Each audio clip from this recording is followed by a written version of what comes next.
نو زه دا ډېر په معذرت سره وایم هغه مور پلار ته چې چا طبیعت سخت دی د خپل بچي ته لرې دي د خپل بچي ځان ته رالنډ کړي د خپل رشته دارۍ ځان ته رالنډې کړي د خپل خپلوان خپلې سینې سره وجنګوي د ځان نه خلک مه لرې کوئ.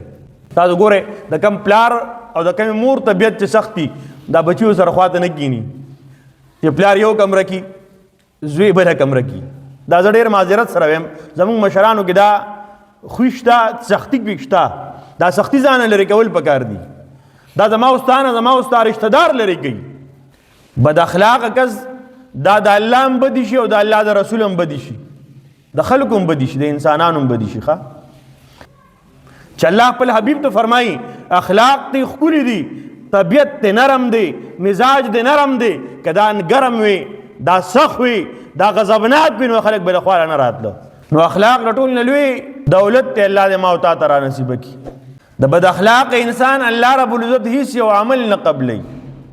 د حضرت ابو هریره رضی الله تعالی عنہ دغه نه یو حدیث نقل فرمایي چې جناب نبی کریم صلی الله علیه و آله وسلم نه چا تپوس کو د الله رسول صلی الله علیه و آله وسلم دلته کې یو زنانه دا ډېره نیکه ښځه ده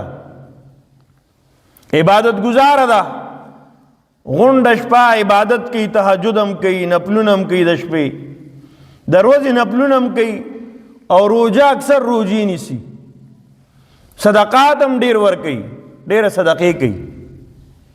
خو د الله رسوله ګاونډ دې په اور کې ولاړ دی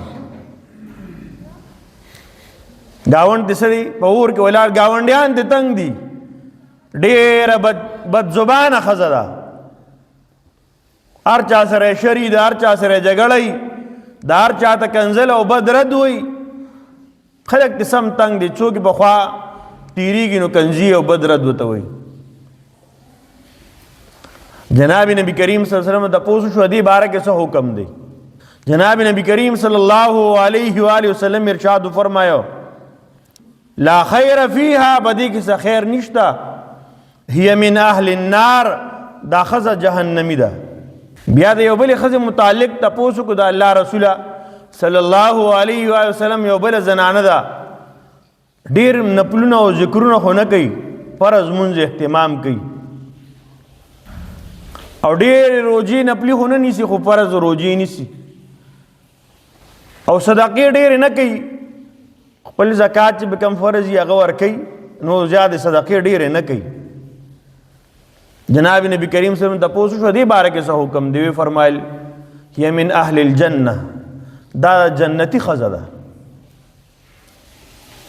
هغه نارینه او هغه زنانه چې صرف په خپلو نفلونو او ذکرونو عبادتونو باندې مغرور وي چې زه ډېر نفلونه کوم ډېر ذکرونه او تلاوتونه کوم خو چې ژبه تیزه ده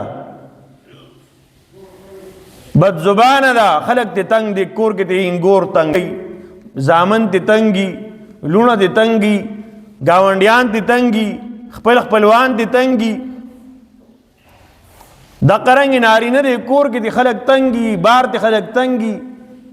فرمای دا ښځه او دا سړی دا جهنمی دی چې چا اخلاق خراب دي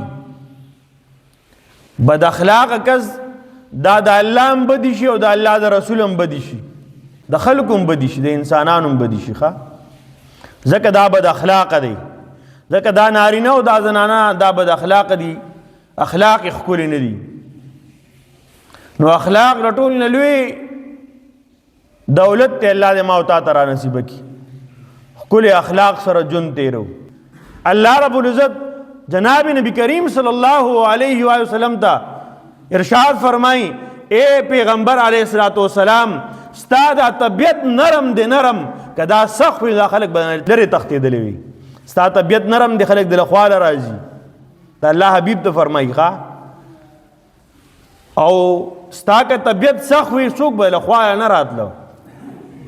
تاسو ګورئ د کم پلار او د کمې مور طبیعت چې سخت دي دا بچیو سره خواته نه کینی چې پلار یو کمره کی زوی بله کمره کی. دا زه ډېر معذرت سره وایم زموږ مشرانو کې دا خوی شته سختي پکې شته دا سختي ځانه لرې کول پکار دي. دا زما استانه زما استا رشتہ دار لري کوي. تاسو ګورئ په کم خاندان کې چې د چا طبیعت سخت دی، جګړالو دی، پاره خبره جګړه کوي، پاره خبره سخت خبره کوي، داسې خلکو سره خلک تعلق هم نه ساتي، رشتې مو سره ختمي. یاره د خواله نه ورځم، مړه څه بد اخلاقه غونده کې سړی دی. نو زه دا ډېر په معذرت سره وایم هغه مور پلار ته چې چا طبیعت سخت دی، د خپل بچي ته لرې دي، د خپل بچي ځان ته رالنډ کوي، د خپل رشتہ دارۍ ځان ته رالنډې کوي، د خپل خپلوان خپلې سینې سره وجنګوي، د ځان نه خلک مه لرې کوي. چې الله خپل حبیب ته فرمایي اخلاق دې ښکلي دي، طبیعت دې نرم دی، مزاج دې نرم دی، که دا ګرم وي، دا سخت وي، دا غضبناک وي، نو خلک به له خواله نه راتله.